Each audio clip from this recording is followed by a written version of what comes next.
Nous avons donc la très grande joie de recevoir Marie-Stella Bousmar. Bonjour. Bonjour. Alors, vous enseignez le Dharma auprès du vénérable Dakpo Rinpoché, que vous suivez et traduisez depuis plus de 40 ans. Vous avez été ordonné en 1997 dans la tradition Gelugpa. Vous êtes docteur en tibétain, vous connaissez aussi très bien le japonais pour l'avoir étudié. Et puis, vous avez été la présidente de l'Union bouddhiste de France il y a quelques années. Merci beaucoup d'être avec nous sur ce plateau. C'est moi qui vous remercie. Alors, Marie-Stella Bousmar, dès le début de toute votre histoire avec le bouddhisme, vous avez été convaincue, vous avez eu le déclic pour une phrase du Bouddha. Laquelle ? Disons qu'une phrase, une citation qui m'a beaucoup marquée, c'est quand le Bouddha incite ses auditeurs à ne pas le croire sur parole, mais qu'il leur dit toujours prenez le temps d'examiner par vous-même. Et si mes paroles vous paraissent fondées, retenez-les, mais n'allez jamais croire quoi que ce soit simplement par respect pour moi. N'acceptez jamais aucun enseignement par simple respect pour moi. Chaque mot est très conséquent. Qu'est-ce que signifie précisément cette recommandation ?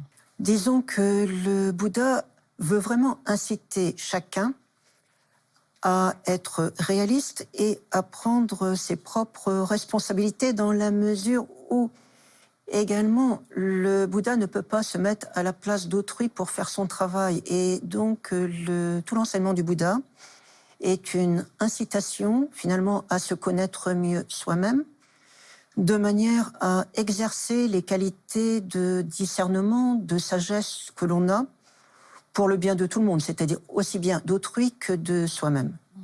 Le discernement, ça veut dire quoi précisément ? Le terme en sanskrit est le même, parfois on traduit par sagesse, parfois par discernement. Et l'idée, c'est d'arriver à voir les choses telles qu'elles sont, sans confondre avec autre chose. Et c'est une qualité que tout un chacun a, en tout cas d'une manière potentielle, mais encore faut-il apprendre à l'utiliser toujours mieux. Alors en fait, le Bouddha, il y a plus de 2000 ans, nous a donné les moyens d'une incroyable liberté d'esprit, en fait. C'est nécessaire, comme le Bouddha l'a souligné, en fait, la plupart, pour ne pas dire toutes nos difficultés, ont pour source première l'ignorance. Le contraire de l'ignorance, c'est la sagesse, c'est le discernement. Et le discernement s'exerce dans un cadre de liberté et donne également de la liberté. Si on n'exerce pas cette capacité que l'on a, on se retrouve surtout maintenant noyé dans des flots d'informations contradictoires et il est évident qu'il faut arriver à faire la part des choses. Mais évidemment, il ne suffit pas de dire aux personnes « faites preuve de discernement », il faut leur en donner les moyens. Alors justement, est-ce que le Bouddha a indiqué comment s'y prendre ? Il a proposé plusieurs méthodes et notamment il y a ce que l'on appelle les 4 recours, les 4 critères de fiabilité quand il nous incite à ne pas accorder notre confiance à quelqu'un simplement parce qu'il a un haut niveau hiérarchique, parce qu'il est beau, etc. Mais surtout de regarder ce qu'il dit, ce qu'il exprime. Ensuite, il nous dit également qu'il ne faut pas se fier simplement au sens apparent. Il faut essayer de creuser pour comprendre le sens réel des paroles de quelqu'un. Il dit également qu'il ne faut pas simplement se fier au style, il faut vraiment voir ce que ça signifie. Si on le peut, il ne faut pas se fier aux consciences ordinaires, mais plutôt utiliser la sagesse, c'est-à-dire que là, à nouveau, eh bien, il faut faire preuve de discernement. Alors, est-ce qu'on peut s'arrêter un petit peu sur ces 4 points, effectivement, donner un exemple peut-être contemporain sur ce qu'il signifie ? C'est, disons, vraiment ne pas se fier à la personne, quel que soit le sujet, mais plutôt au message que cette personne véhicule. Ça n'est pas parce que quelqu'un a un poste d'autorité, ça n'est pas parce qu'il a des diplômes, ça n'est pas parce qu'il parle bien, qu'il est beau, qu'il est forcément fiable. Qu'est-ce qu'il dit à tel moment ? Est-ce que c'est utile ? Après, ça n'est pas parce que le style serait beau que ça serait suffisant. Est-ce que ça a vraiment du sens ? Est-ce que ça a du sens en tant que est-ce que c'est vrai ou pas vrai ? Ou est-ce que ça a un intérêt vu le cadre actuel ? Et ne pas se fier aux mots non plus. Surtout pas se fier justement aux mots parce que on voit bien, il y a parfois des discours qui sont magnifiques, mais qui en fait sont creux. Il y a des petits exercices de style où on voit un texte, selon qu'on le lise à l'endroit ou à l'envers, le sens est exactement opposé. Et donc, c'est là qu'on voit bien qu'il ne faut pas se fier simplement aux mots, encore moins à la personne qui utilise les mots, mais essayer de voir où réside le sens. Et quand on nous fait des très beaux discours, est-ce que c'est pour nous apprendre quelque chose? Est-ce que c'est pour nous manipuler? Si c'est pour nous séduire, est-ce que c'est pour nous amener à faire quelque chose de bien? Ou au contraire, pour profiter de nous? Donc c'est là que nous devons faire appel, nous, à notre discernement. Sinon, nous allons être manipulés et noyés dans toutes ces informations multiples et diverses. Et ne pas se fier aux consciences, vous disiez aussi, le dernier point. Alors là, c'est un petit peu plus compliqué, mais on voit qu'il y a différents niveaux dans les objets de perception. Il y a ce qui est manifeste, et là, nous pouvons nous fier, d'une manière générale, à notre vue, à notre audition. C'est assez facile, encore qu'il faut quand même prendre un peu de recul. Mais après, il y a un certain nombre de notions qui sont ce que nous, on appellerait les objets un petit peu cachés, comme par exemple les notions de karma, de loi de causalité, etc. C'est déjà plus compliqué. On ne peut pas le voir, mais on peut comprendre en y réfléchissant. Et après, il y a un autre niveau dans les différentes notions et concepts, beaucoup plus compliqué, où là, même la logique, parfois, ne suffit pas. Et à ce moment-là, il faut également avoir des moyens pour arriver, quand on ne peut pas se fier à ce qu'on voit, à ce qu'on entend, ni même aux simples réflexions qu'on pourrait avoir par soi-même, comment faire pour arriver à voir si c'est correct, est-ce qu'on peut suivre ou pas. Et là, il est dit qu'à ce moment-là, il faut observer ce que la personne nous a dit à propos d'autres sujets. Et si pour les sujets plus ordinaires, plus courants, la personne ne nous a pas menti, ne nous a pas raconté des choses qui se sont avérées ensuite préjudiciables, etc., même pour les points qui nous échappent actuellement, nous pouvons sans doute les faire confiance.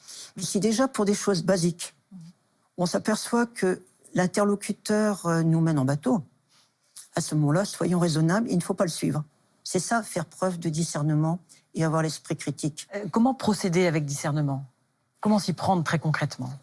Alors déjà, peut-être qu'il y a une grosse difficulté à notre époque. Nous sommes dans une période de rapidité où il faut réagir presque dans l'instant présent. Or, quand on réagit dans l'instant présent, à moins d'avoir vraiment une maîtrise parfaite du sujet et d'avoir déjà une vision générale complète de toutes les informations, il y a une proportion de risque beaucoup trop grande.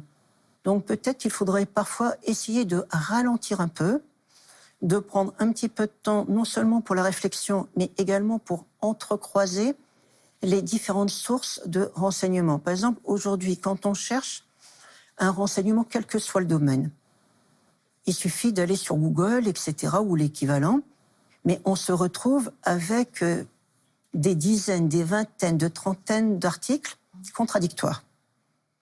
Et donc là, il faut arriver peut-être à entrecroiser les sources pour essayer de distinguer. Après, il y a des calculs de probabilité, etc., pour essayer de voir ce qui pourrait être le plus plausible. Ça prend un petit peu de temps quand même. Le plus sensé aussi, finalement. Et c'est une question de temps, de bon sens aussi. Et est-ce qu'il y a des questions, un schéma de questions qu'on peut se poser devant justement une information? Alors peut-être que le premier schéma, qui serait d'ailleurs la base dans le bouddhisme, ça serait d'avoir un regard éthique. C'est-à-dire, finalement, et c'est ce que dit également dans un enseignement le Bouddha, un enseignement où il s'adresse à une population, celle des Kalamas, où il leur dit « il ne faut pas simplement suivre quelque chose parce que ça serait écrit dans les textes, il ne faut pas vous fier à la tradition, à l'autorité des textes, etc. » À nouveau, il dit « il faut réfléchir par vous-même et si vous voyez par vous-même que quelque chose semble juste et que surtout ça pourrait être source de mieux-être, de bonheur, pas pour une minorité, mais pour une majorité, à ce moment-là, même si ça n'est pas le message ambiant, ça fait rien, allez dans le sens qui vous semble juste et bénéfique. Est-ce qu'il n'y a pas une notion de respect quand justement on prend un peu de recul, on prend un peu de discernement vis-à-vis de celui qui parle, avant de le critiquer, on le respecte finalement un peu? il y a le respect de l'autre, le respect de soi, le respect général de la société et de l'environnement, et tout cela doit entrer en ligne de compte. Et même par rapport à l'interlocuteur, faire preuve de respect vis-à-vis de lui, c'est également ne pas se montrer trop crédule, parce que sinon, ça met une trop grande responsabilité sur lui également. Et donc, il y a également là un partage plus équitable, où il faut que chacun, finalement, joue son morceau dans le concert général, et à vouloir toujours s'en remettre complètement sur l'avis d'autrui, peut-être également qu'on le pousse à la faute. Si on demande trop à quelqu'un, il finit par lui-même être dépassé, par subir une pression excessive, et peut-être par prendre des décisions, etc., qui ne sont pas bonnes, mais parce qu'on lui en a demandé trop.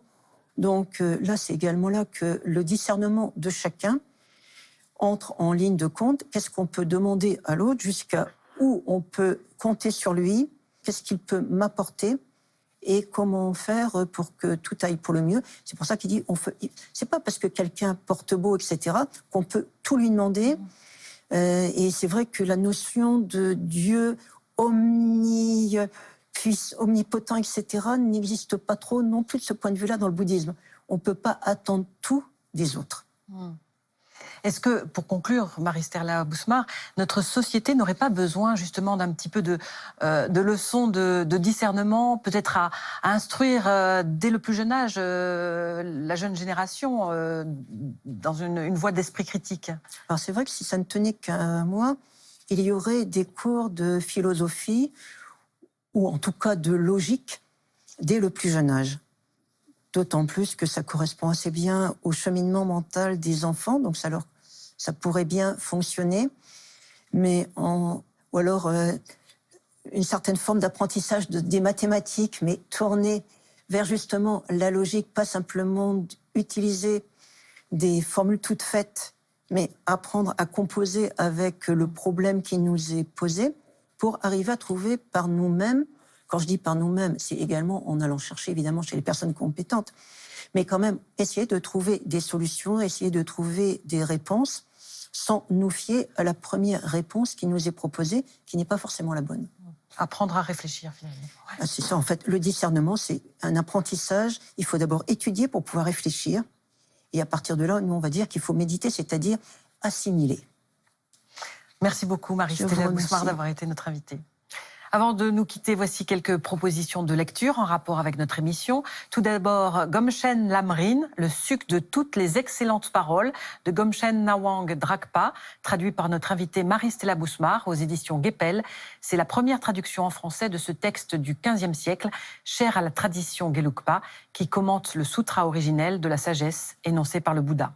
Et si vous m'expliquiez le bouddhisme de Ringu Tulku Rinpoché chez Nil Éditions. Et puis L'Art du bonheur dans un monde incertain par le Dalai Lama et